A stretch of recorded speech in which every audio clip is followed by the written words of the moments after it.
안녕하세요. 이번에는 시편에 대해 살펴보겠습니다. 구약의 다른 책들은 인간을 향한 하나님의 말씀이지만 시편은 하나님을 향한 인간의 목소리라고 알려져 있습니다. 그러나 시편의 중심에는 여전히 하나님이 계십니다. 그러기에 시편 전체의 장르가 시이면서 악보 없는 찬송가라고 하기도 하고 기도라고도 불리며 유대교와 기독교의 예배와 찬양의 독보적인 책으로 자리 잡아왔습니다.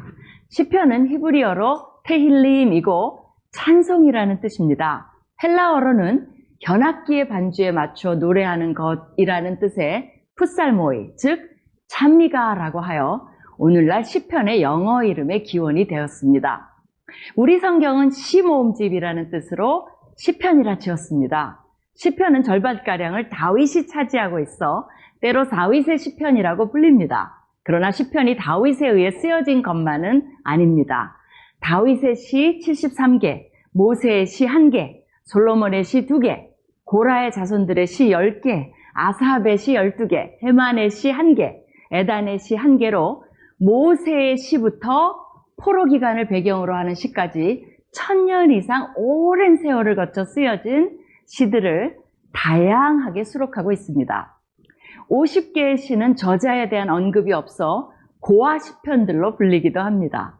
시편은 크게 5권으로 나뉘는데 1권은 1장에서 1편에서 41편, 2권은 42편에서 72편, 3권은 73편에서 89편, 4권은 90편에서 106편, 5권은 107편에서 150편에 해당합니다. 이것은 토라가 창세기부터 신명기까지 5부분으로 되어 있는 것을 반영한 것이며 시편도 토라와 같은 권위를 주기 위한 것입니다. 각 권의 마지막 시편은 각 권 전체의 내용을 대표하면서 다음 권으로 이어지는 봉합 시편 역할을 합니다. 시편 1편에서 2편은 표제 없이 시편 전체의 서론 역할을 합니다. 마지막 5권에는 소위 말하는 순례의 시와 할렐루야 시가 있습니다. 120편에서 134편에 해당하는 순례의 시는 예루살렘에 올라가며 부른 노래로 알려져 있으나 실제 내용은 이스라엘이 바벨론 포로에서 돌아오는 것을 염원하며 메시아가 오실 것에 대한 희망을 가지고 부른 노래입니다. 할렐루야는 여호와를 찬양하라는 뜻으로 146편에서 150편은 할렐루야로 시작해서 할렐루야로 끝을 맺는 것으로 유명하며 시편 전체의 피날레로서 결말을 웅장하게 마칩니다. 시편의 유형은 크게 찬양시, 탄식시, 감사의 시, 지혜의 시 이렇게 4가지로 분류할 수 있습니다. 찬양시는 하나님을 찬양하기 위해 공동체를 초청하는 내용을 담고 있습니다. 여호와의 통치를 찬양하고 그분의 창조 세계의 주권을 찬양하며 시온의 거하심을 찬양합니다. 탄식시는 하나님께 도움을 요청하기 위해 부르짖으며 개인과 국가의 위기 상황을 알리고 구원을 간구합니다. 그리고 언약에 대한 하나님의 성실하심과 신실하심에 대한 믿음을 표현하는 경배로 마칩니다. 감사의 시는 보살핌과 구원에 대해 하나님께서 기도에 응답해 주심에 대해 탄원이 응답받았을 때에 대해 감사의 화답을 드립니다. 지혜의 시는 지혜문학적 관심들, 즉 악인의 번영과 같은 이슈에 대해 고민하고 삶의 성공을 추구하고 의로운 자와 악한 자가 대비되는 등의 문제로 씨름하는 교육적 의도를 가지고 있는 시들입니다. 많은 시편들이 표제어를 가지고 있습니다. 다윗의 시나 고라 자손의 시처럼 관련되어 있는 개인이나 집단을 명시하기도 하고 다윗이 압살롬을 피해 도망갈 때 부른 노래처럼 그 시에 관계된 역사적 사건들의 배경을 주기도 합니다. 때론 시의 양식으로 지휘자를 따라 현악기에 맞춰 부른 노래처럼 음악 반주에 대한 지침도 나옵니다.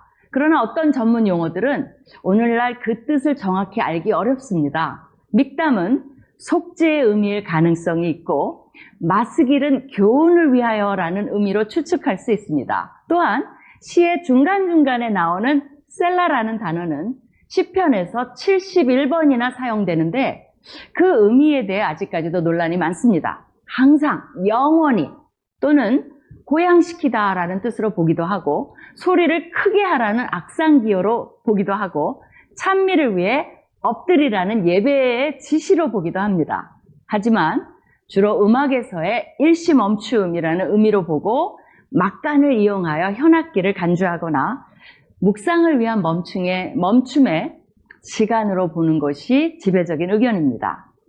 시편에는 구약의 모든 신학적 생각들이 직결되어 있다고 해도 과언이 아닙니다. 특히 메시아가 오셔서 통치하실 것이라는 기대로 가득 차 있는 책이기도 합니다. 그러기에 메시아의 오심에 대한 그림자라고도 할 수 있는 다윗이 부각되어 있는 것입니다.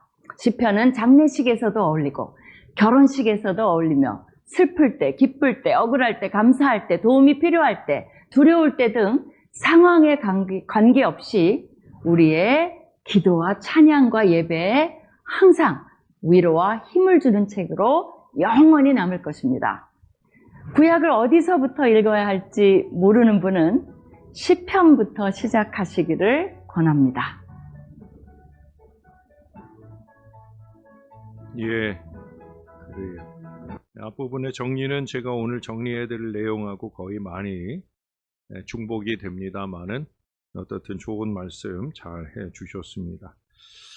이 책도 뭐 말할 것 없이 특히 교훈시가 많아요. 아까 믹다민이 마스길이라고 하는 말이 교훈을 위하여, 교훈에 대하여 이런 얘기를 했는데 성경은 모든 성경은 교훈에 유익하니 디모데후서 3장 16절의 그 말씀처럼 시편도 마찬가지.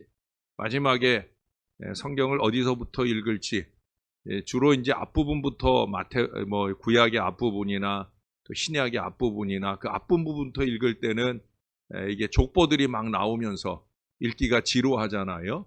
물론 뭐 지루하게 느끼는 사람한테는 시편도 지루한 책일 수도 있지만 그러나 그래도 시편의 그 아름답고 귀한 언어들을 보면 훨씬 더 우리의 영을 이렇게 영적인 유익을 주는데 아주 도움이 된다는 겁니다. 시편은 뭐 성경은 그 어느 1.1읽도 패하지 못한다고 요한복음 10장 35절에 예수님 말씀하신 것처럼 시편도 마찬가지. 어떻게 보면 150편 안에 비슷한 표현들이 반복되기도 하지만 그래도 저자가 다르고 또 각기 느낀 느낌과 상황이 다르기 때문에 우리가 볼 때는 같은 언어일 수 있지만 그 안에 체험된 시인들의 마음이나 느낌이나 영적인 상태, 삶의 상태는 각기 다르기 때문에 그런 점에서 시편 한 편 한 편이 아주 중요하다는 거예요. 특별히 그 근본 배경을 인간 경험의 영역에 두고 있습니다. 다시 말해서 5편의 시가서가 대부분 다 경험적이라는 사실을 우리에게 보여주지만 그 중에서도 특별히 이 시편은 영적인 경험이다. 예? 경험은 경험인데 영적인 경험, 영적 경험을 담고 있다라고 하는 것이 중요하다라고 말할 수 있겠습니다. 생각나셔요? 우리 2주 전에 욥기를 공부할 때 3명의 친구가 나왔잖아요. 첫 번째 사람이 누구였냐면 엘리바스였어요. 예, 처음 듣는 것 같죠? 예, 엘리바스가 자기의 논점을 얘기할 때 근거가 되는 게 뭐예요? 경험이죠, 경험. 내가 알기로는 자기의 경험, 그 가운데 모인 사람 중에 제일 연장자예요. 이게 그만큼 인생의 경험이 많아요. 그래서 그 경험의 근거에서 말하기를 즐겨했다라는 얘기를 했어요. 근데 그 경험하고는 다른 거죠. 개인적이고 또 과시적인 경험이 아니라는 거예요. 하나님 체험, 그 하나님 체험이 제대로 된 사람들로서의 겸손한 찬양과 고백이 담겨져 있다 하는 것이 시편의 아름다움이에요. 우리가 경험을 하더라도 영적인 경험을 해야 돼요. 내년 한 해 동안에도 우리가 똑같은 곳을 가게 되더라도 영적으로 경험할 수 있는 그 마음의 준비가 있다고 하면 어디를 가든 무엇을 하든 누구를 만나든 무엇을 먹든 무엇을 보든 우리는 신령한 시편적 삶 속에 얼마든지 들어갈 수 있다는 거예요. 그것을 우리가 이루어 가야 됩니다. 아까 이 책의 이름에 대한 언급들이 있었어요. 히브리어로는 뭐라고 그런다고 그랬어요? 잊어버렸죠? 테일림이라고 그랬어요. 테일림. 따라해 보십시다. 테일림. 이게 히브리어로 이제 시편을 테일림이라고 부른다는 거예요. 그러니까 히브리어 성경에는 우리처럼 이렇게 시편이라고 안 돼 있고 테힐림이라고 돼 있다는 거예요. 헬라어 성경, 헬라어에서는 이 시편을 뭐라고 언급한다 그랬어요? 푸살모이라고 그랬어요. 푸살모이. 푸살모이. 여러분 옛날에 우리나라 국어 사전을 뭐라고 불렀는지 아세요? 아시는 분 있어요? 또 잘난 척 좀 해야 되겠네. 여러분 말모이라고 하는 영화가 있었는데 몇 년 전에 말모이, 말을 모아놓은 책이란 말이에요. 일제시대에 국어사전을 만들려는데 목숨 걸고 만든 거예요. 그때 이제 창씨개명하고 일본말 가르치게 하고 하는 가운데 국어사전을 만들려니 얼마나 힘들었겠어요. 목숨 걸고 만드는 게. 그때 그 국어사전이 국어니까 순수 우리말로 그 사전의 이름을 뭐라고 불렀냐면 말모이라고 불렀던 걸로 제가 그렇게 기억을 합니다. 말모이. 푸살모이 하길래 생각이 났어요. 푸살모이. 시편, 푸살모이. 어떻게 보면 우리말, 푸살, 그 시를 모은 것 같은 그런 느낌을 갖게 하는 그런 말이 헬라어로는 푸살모이. 또 헬라어로 푸살모이, 죄송해요. 헬라어로 시편을 뭐라고 그러냐 물으면은 다음에 그러는 분 분명히 있을 거예요. 말모이요. 요거 잊어버리시고요. 푸살모이입니다. 푸살모이. 그래서 이제 영어로 사실은 푸살모이에서 이 말이 나온 거예요. 푸살름이라고 하는 말이 푸살모이에서 영어로 이 푸살모이를 표현할 때 푸살름이라고 했는데 영어에서는 이 피가 이 피가 자음하고 연결이 되면은 피가 묵음이에요. 소리를 내지 않아요. 제가 벌써 여러 번 얘기했어요. 그래서 시편을 영어로 뭐라고 그런다 그랬어요? 삶이라고 그런다 그랬어요. 삶. S는 시옷이고 A는 아잖아요. L은 리을이고요. M은 미음이에요. 삶. 시편은 영어로 삶이에요. 삶. 그래서 제가 이 얘기하면서 늘 하는 얘기가 결국 예배적 삶. 예배적 삶. 아까 시편 안에는 뭐가 많다고 그랬어요? 시편을 가리켜서 흔히 뭐라고 얘기하냐면 곡조 없는 찬양이다라는 얘기를 하거나 또는 기도라고 얘기를 하거나 그래서 예배적 삶이라는 건 다른 거 없어요. 찬양과 기도가 예배적 삶이에요.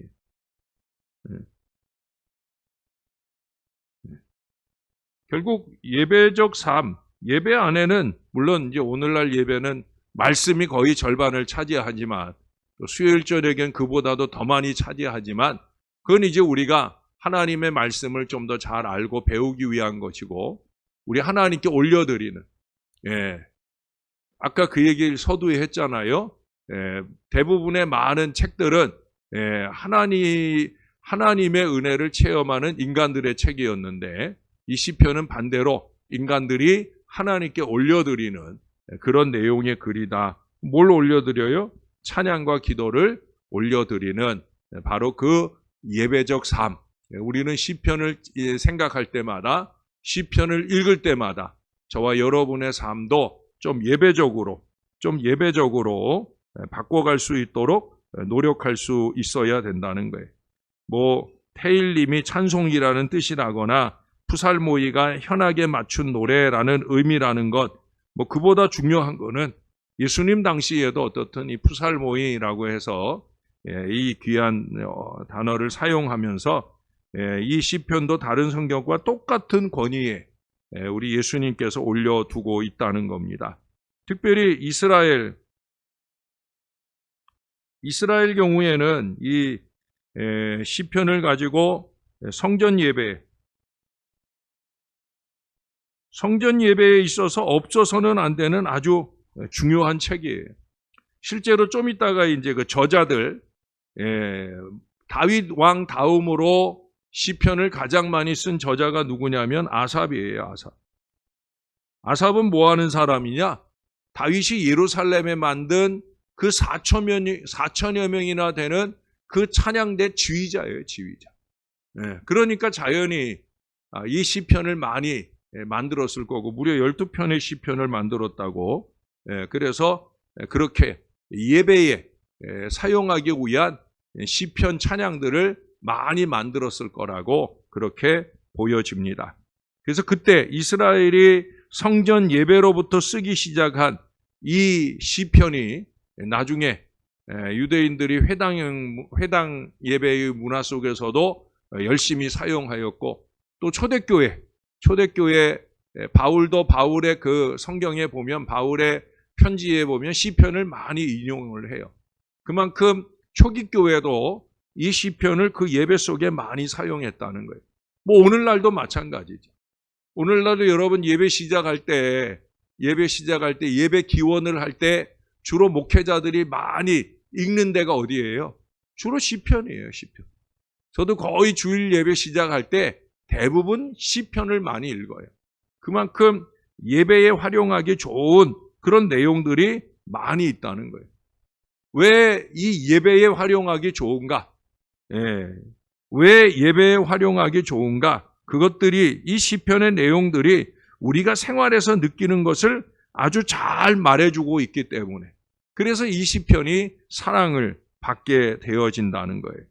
생활 속 신앙의 체험문들을 적어놓고 있고, 그 체험의 고백이기 때문에, 그래서 시편을 읽는 많은 독자들에게 마음에 깊이 와닿는 그런 책이었다. 1000년에 걸쳐서 쓰여졌을 뿐만 아니라 수천 년에 걸쳐서 많은 사람들의 마음에 감동을 주는 은혜로운 책이 바로 시편이다라고 하는 거예요. 아까 그 교수님도 저자에 대한 언급을 하잖아요. 다른 데는 저자가 누군지, 욥기도 누가 저자인지 모르다고 그랬잖아요. 근데 여기는 명확하게 저자들이 거의 100편 정도는 거의 저자들이 나와요. 50편, 고아시라고 하는 한 50여 편 정도, 그것도 시편을 묶으면서 1편, 2편도 고아시예요. 근데 전체 150편을 묶으면서 앞부분에 시편은 이런 내용들이다라는 걸 느낄 수 있게 해주는 주제가 되는 그런 그 시가 1편, 2편입니다. 서론적인, 이것도 이제 말하자면 저자가 언급이 되어 있지는 않지만, 그래도 무려 150편 가운데 100편은 저자가 분명히 언급되어 있다는 거예요. 제일 많은 게 누구라고요? 다윗이라고. 무려 73편, 또 혹은 75편으로 말하기도 합니다.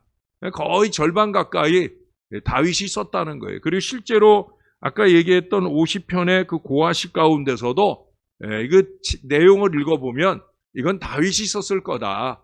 저자가 누구라고 써있지 않아서 그렇지 다윗의 시일 가능성이 많은 그런 시들이 많다는 거예요. 그러니까 그래서 시편을 다윗의 책이라고 말하는 이유가 여기에 있다는 겁니다. 그리고 아까 말씀드렸던 아삽의 경우가 12편이에요. 예루살렘의 다윗 합창대 지휘자로 그렇게 아름답게 헌신했던 그런 아삽입니다. 그래서 50편하고 73편부터 무려 83편까지 이 아삽의 시로 알려져 있고요. 고라자손이 그 다음에 이제 10편이잖아요. 고라자손도 제사장 자손이에요. 제사장 계열의 자손들입니다. 그러니까 자연히 하나님을 찬양하는 시편을 많이 적어 놓았다는 거죠. 그리고 이제 솔로몬이 2편, 에단이라는 사람이 1편, 헤만이라는 사람이 1편, 모세가 1편, 이 해만도 내내 찬양 사역자예요. 예? 우리가 역대상 25장에 보면 여기 해만이라는 이름이 나와요. 찬양 사역자입니다. 그래서 이제 아무래도 찬양 사역을 하다 보니까 찬양을 많이 적어 놓고 있습니다. 여기 아까 2편, 1편, 2편 얘기를 했는데 2편 같은 경우는 사도행전 4장 25절에 보면 다윗의 것으로 언급이 되어 있어요. 그래서 다윗이 그만큼 많은 시들을 적어 놓았다라는 걸 알 수 있게 해줍니다. 자, 그러면 시편에서 말하는 중심 메시지는 뭐냐? 우리가 항상 중심 메시지를 꼽아 보았잖아요. 시편에서 말하는 중심 메시지는 너희는 여호와를 찬양하라는 거예요. 너희는 여호와를 찬양하라는 거예요. 예. 그리고 아까 얘기했던 그래서 이제 찬송과 기도라고 말할 수도 있어요. 이게 바로 중심 메시지죠. 시편이 말하는 바는 다른 거 없어요. 찬송하라, 기도하라. 찬송합니다. 기도합니다. 하나님께 그렇게 올려드리는 시. 그런 점에서 이제 삶, PSALM, 영어로 삶이라고 하는 이 시편이 우리에게 찬송과 기도의 예배적 삶을 많이 강조해주는 그런 의미 있는 책이다라고 말할 수 있겠습니다. 구조에 들어가기 전에 우리가 두 번째 또 영상을 봐야 되겠죠? 두 번째 영상, 전체 구조를 우리들에게 확연하게 보여주는 두 번째 영상을 보고 계속해서 내용을 이어가도록 하겠습니다.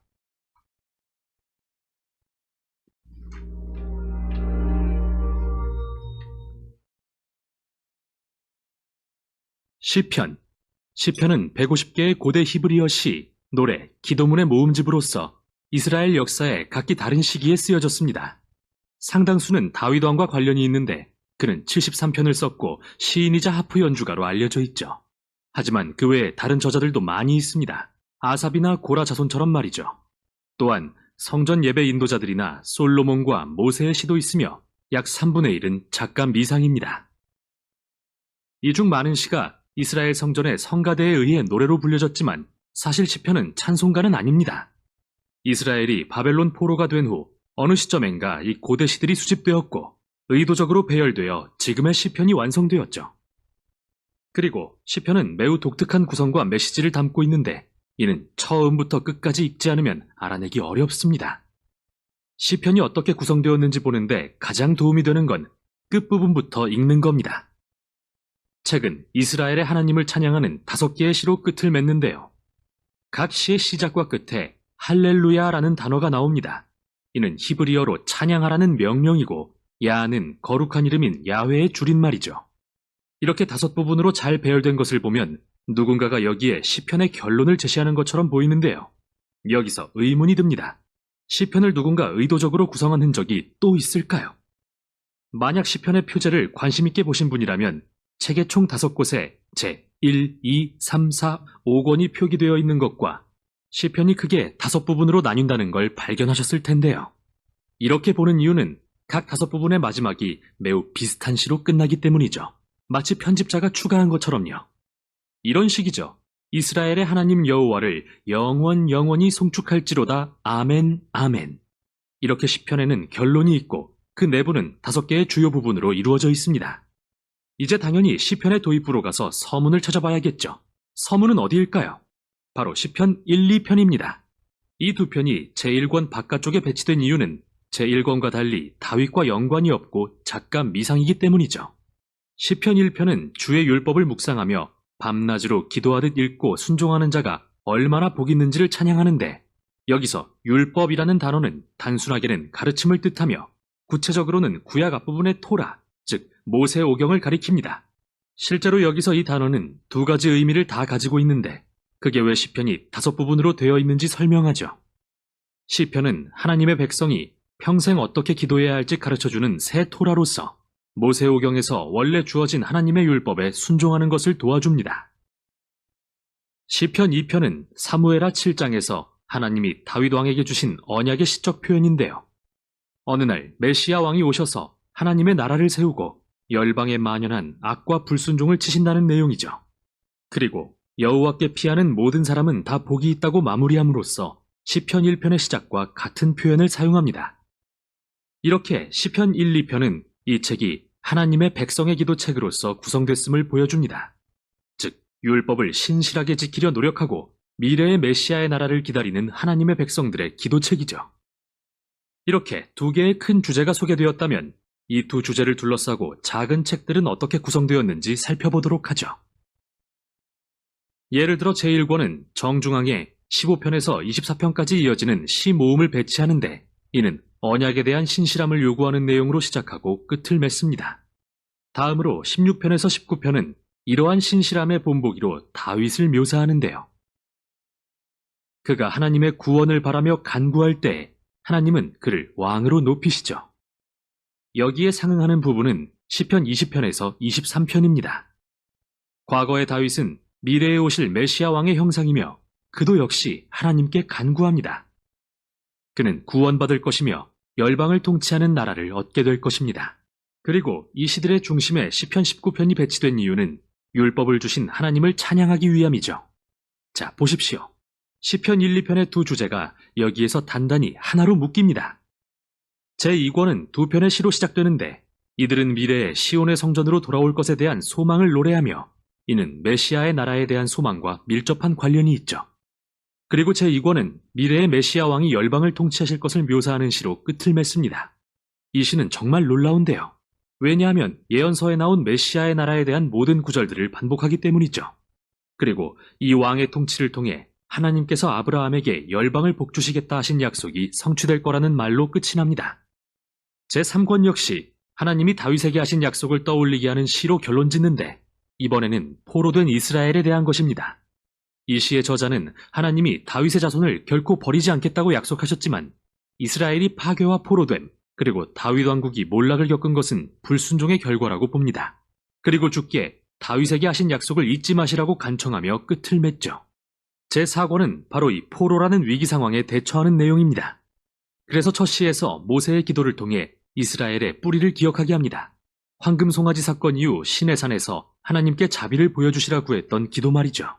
제4권의 중심에는 이스라엘의 하나님이 온 세상의 진정한 왕이심을 선포하는 시들과 나무, 산, 강, 모든 피조물이 그날, 즉 열방에 하나님의 공의와 그의 나라가 임할 그날을 찬양하는 시로 가득합니다.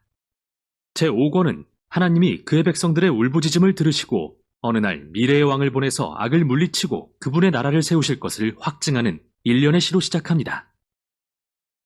또 두 개의 큰 모음집도 담겨 있는데 하나는 할렐이고 다른 하나는 성전에 올라가는 노래로 불립니다. 각각의 모음집은 미래의 메시아의 나라에 대한 시로 끝을 맺는데요. 이 둘은 미래의 하나님께서 그의 백성을 출애굽 때와 같이 구원하실 거라는 소망을 품게 합니다. 그리고 바로 그 사이에 119편이 있는데요. 시편에서 가장 긴 시죠. 각 절의 첫 글자가 히브리어 글자의 순서대로 시작하는 형태이며 하나님이 그의 백성에게 주신 선물인 율법의 말씀에 대해 감탄하는 내용입니다. 자, 봅시다. 시편 1, 2편의 두 주제와 율법 그리고 메시아가 모두 제5권에서 결합되죠. 그리고 이게 결론에 5편의 시로 연결되고요. 그중 가운데 있는 148편은 모든 피조물에게 이스라엘의 하나님을 찬양하라고 명령합니다. 그가 그의 백성의 뿔을 높이셨기 때문이죠. 여기서 뿔은 전쟁에 승리했을 때 들었던 소의 뿔의 비유인데 이 이미지는 사무엘상 2장의 한나의 노래에도 사용되었으며 시편 132편에도 등장했죠. 뿔은 미래의 메시아 왕과 악에 대한 그의 승리를 상징하며 이 놀라운 책에 어울리는 결론이라 할 수 있습니다. 그리고 시편을 순서대로 읽지 않을 경우 놓치기 쉬운 게 또 하나 있습니다. 시편에는 다양한 종류의 많은 시가 담겨 있지만 이 시들은 모두 애가 아니면 찬양시라는 두 유형으로 나뉘는데요. 애가는 끔찍한 세상에 대한 고통, 혼란, 분노와 시인 자신에게 얼마나 끔찍한 일이 일어나고 있는지에 대해 표현합니다. 그래서 이 시들은 세상의 잘못된 부분에 주목하며 하나님께 무언가 해주시라고 구합니다. 시편에는 애가가 참 많은데 여기서 얻을 수 있는 메시지는 이야말로 세상의 악을 대하는 우리의 타당한 반응이라는 것입니다. 여러분은 애가가 시편의 앞부분인 제1권부터 3권의 주된 내용이라는 것을 보시겠지만 집중해서 읽다 보면 찬양시도 가끔 볼 수 있다는 걸 알게 됩니다. 찬양시는 기쁨과 축하의 시이며 세상의 좋은 부분에 주목하죠. 그리고 하나님이 우리 삶에 행하신 일들을 이야기하며 주께 감사를 드리는 시입니다. 제4권과 5권에는 이러한 찬양시가 애가보다 많다는 걸 보게 되실 겁니다. 그리고 마침내 할렐루야의 5편의 시로 막을 내리죠. 이렇듯 애가에서 찬양시로의 전환은 심오하며 기도의 본질에 대해 말해줍니다. 시편의 가르침대로 메시아의 나라를 소망하려 할 때 우리는 세상과 우리 삶의 비극적인 모습을 보며 내면의 갈등을 겪게 되는데요. 시편은 그런 우리에게 삶의 고통을 무시하지 말라고 가르칩니다. 동시에 성경이 말하는 믿음은 미래를 내다보는 것이며 미래의 메시아의 나라에 대해 하나님이 하신 약속을 기대하는 것이라고 말이죠. 율법과 메시아, 애가와 찬양시, 그리고 믿음과 소망. 이게 바로 시편이 전하는 내용입니다. 예. 여기서도 언급을 했지만 모세오경과 거의 이렇게 맞물리는 그런, 제가 이제 여기서 지금 하려는 얘기가 그거예요. 에스라 시대부터 5개 부분으로 이렇게 나뉘어져 있는데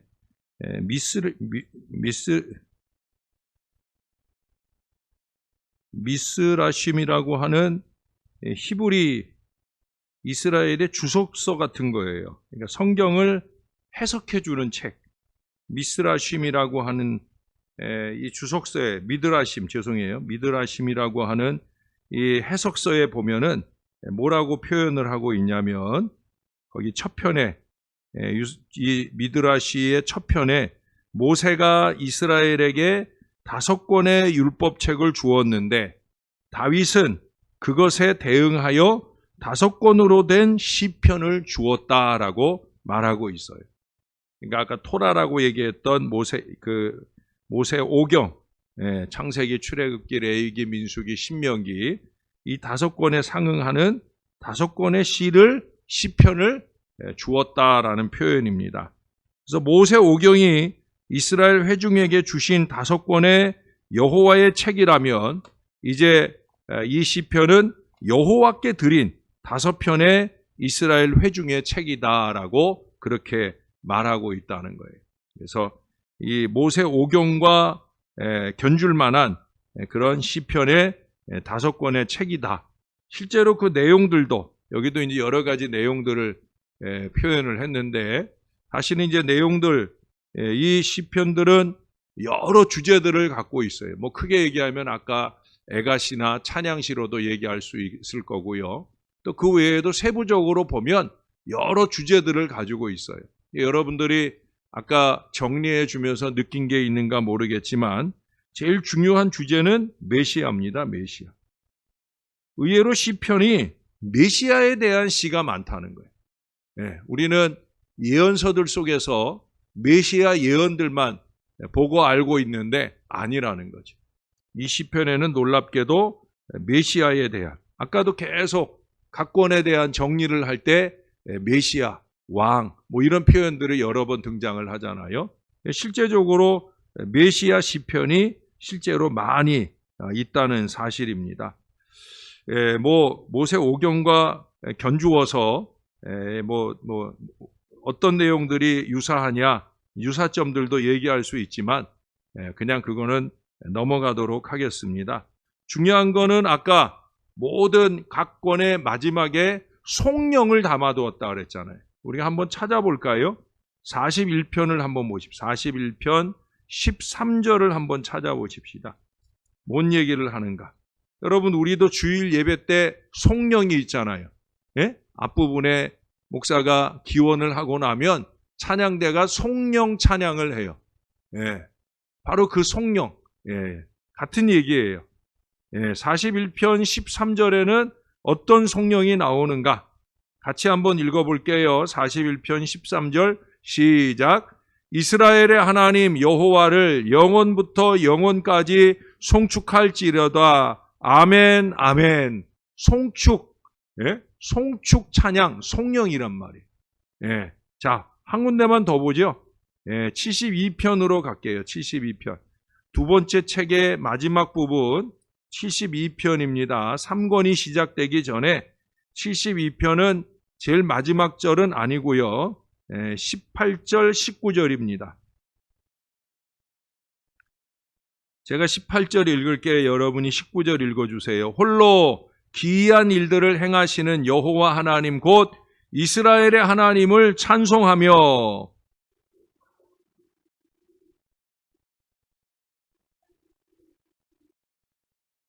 아멘, 아멘. 예, 이번에는 송축이라는 표현은 아니었지만 내내 송영입니다. 그래서 온 땅에 그의 영광이 충만할지어다. 아멘, 아멘. 예, 그래서 송영, 송축 찬양에 대해 아멘의 화답으로 우리 하나님께 영광을 올려드리는 그런 내용들이다라고 하는 거예요.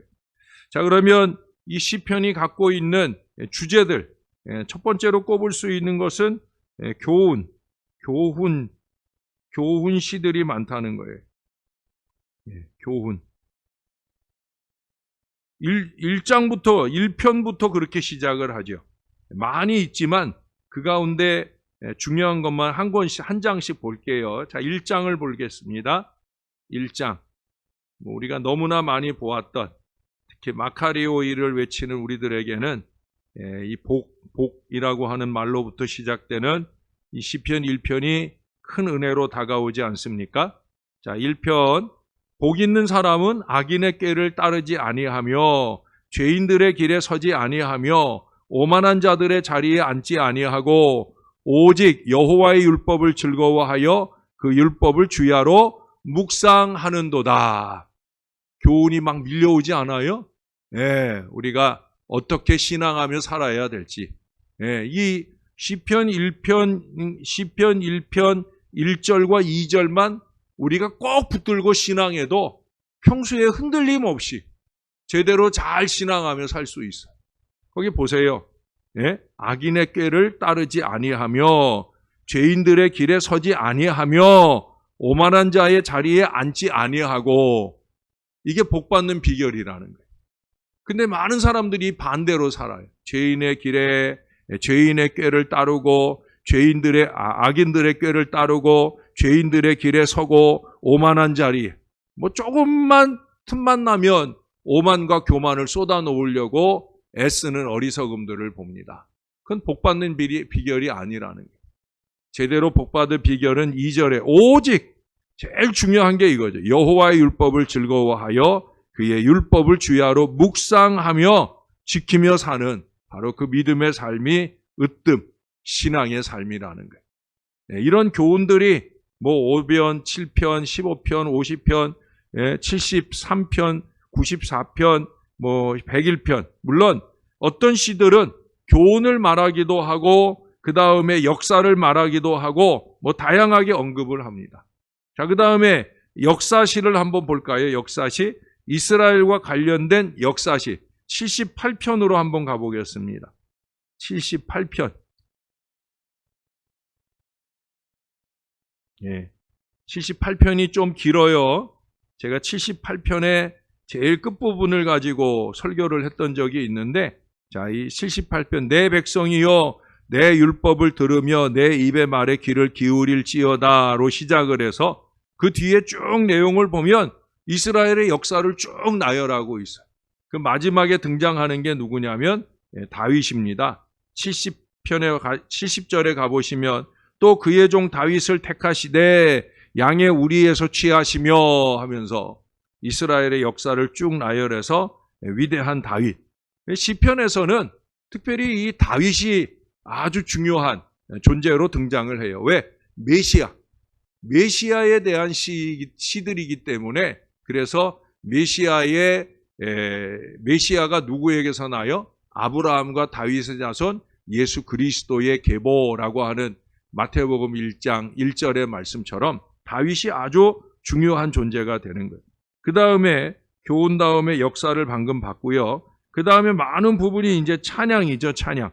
106편을 가볼까요? 106편? 106편.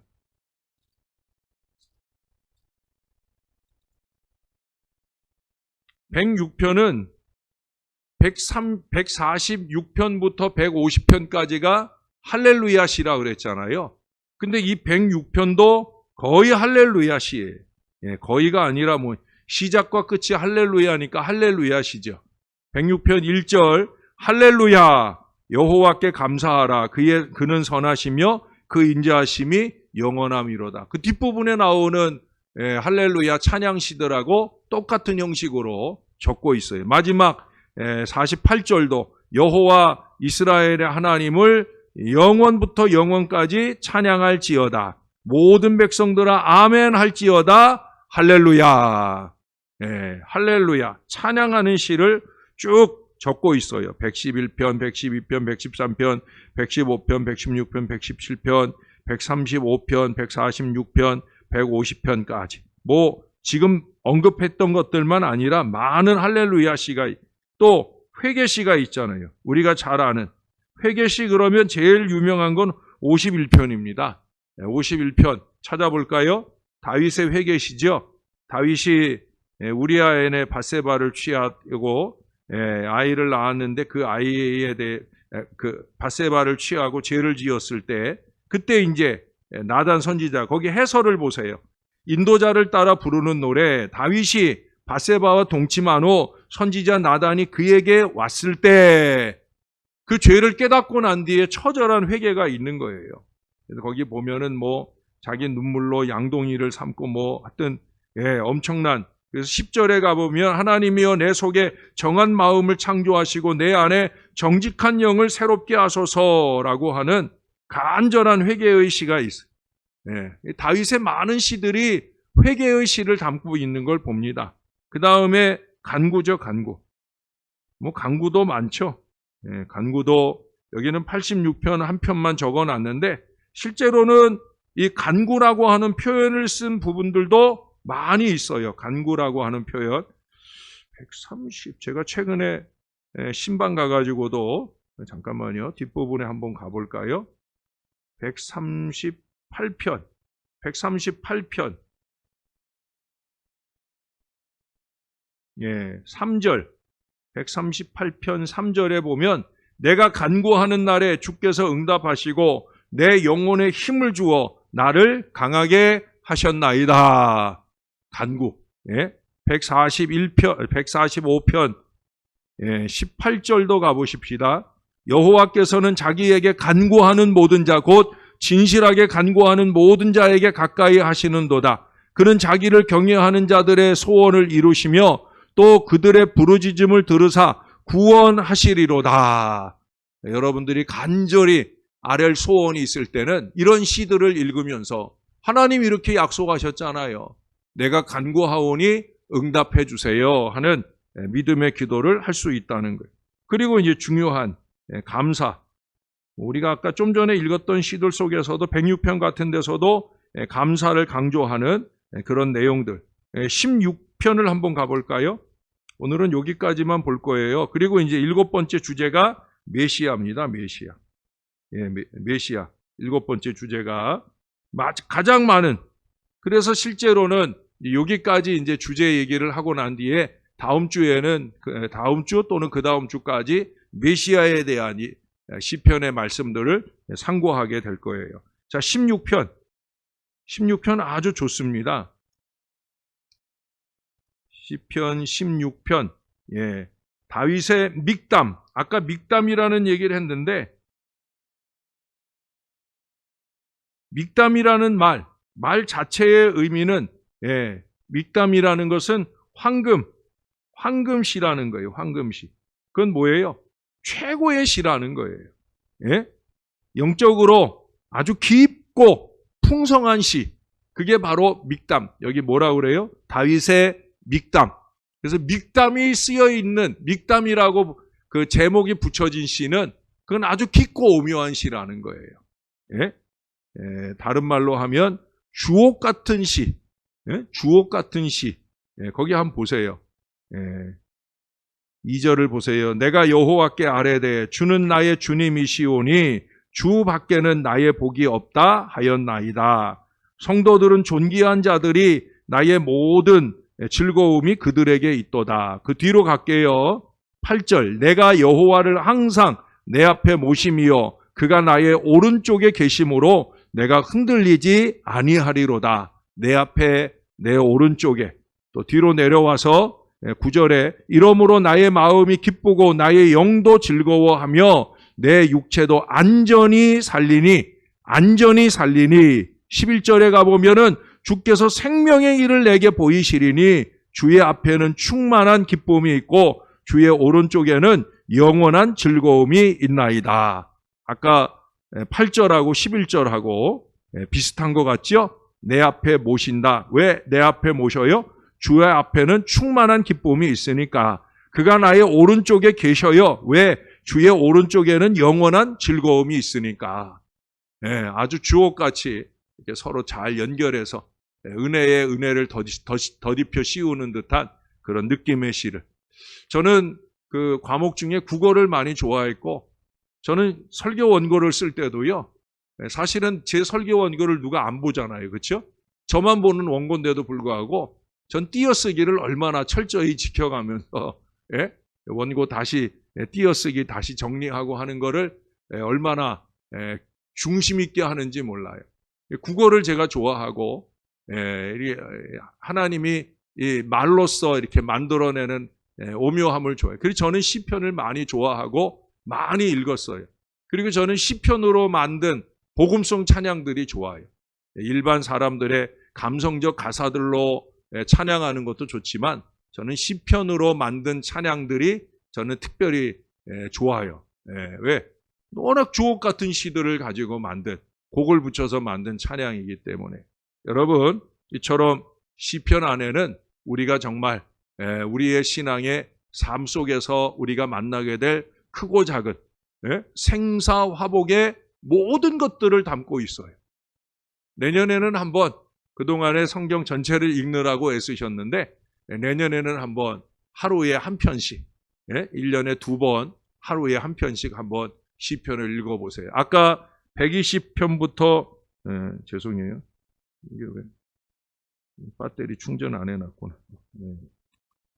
120편에서 136편, 134편 또는 136편까지 보면은 순례자의 시거든요. 제가 한번 얘기했죠.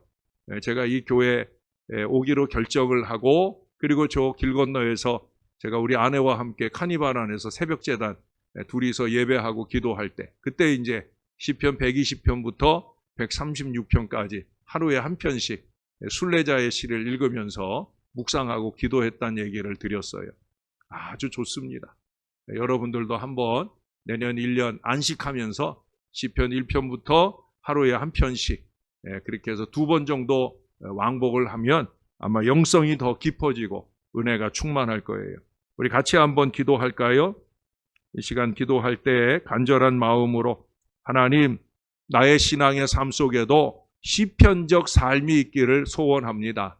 말씀과 기도, 찬양 이런 것들이 나의 삶을 지배하는 그런 신령한 신앙 인생을 잘 살 수 있게 해달라고 주님의 은혜 안에 우리 온전히 거하여 그렇게 주님의 뜻을 이루는 신령한 믿음의 삶을 잘 살아내는 하나님의 사람들 되게 해달라고. 나의 영혼 속에서도 시편적 찬양과 고백이 넘치는 복된 신앙을 살게 해달라고. 다 같이 한 마음 한 목소리로 기도하겠습니다. 좋으신 아버지 하나님, 하늘 은혜를 감사합니다. 너무나 주옥 같은 시를 다윗을 통해, 아삽을 통해, 고라를 통해 이런 모든 많은 시인들을 통해 우리에게 남겨주시니 감사합니다. 하나님, 우리도 그들처럼 살고 싶습니다. 다윗처럼, 바울처럼 우리도 그렇게 우리 안에 넘치는 하늘의 은혜를 체험하고 그것을 아름다운 찬양으로 고백하는 이 믿음의 인생을 살고 싶습니다. 그 모든 근간은 말씀에 있는 걸 깨닫게 됩니다. 말씀대로 살게 하옵소서. 좌로나 우로나 치우치지 아니하고 자기의 어리석은 고집과 아집으로 살지 말게 도와주시고 말씀대로 겸손히 순종하며 살아가게. 그래서 나의 삶이 말씀과 찬양과 기도로 넘치는 시편적 삶의 역사를 이뤄갈 수 있게 우리를 붙들어 주옵소서. 2026년 주 안에서 시대에 이 하나님의 말씀으로 날마다 찬양하며 쉬어갈 수 있게 은혜를 베풀어 주옵소서. 주님,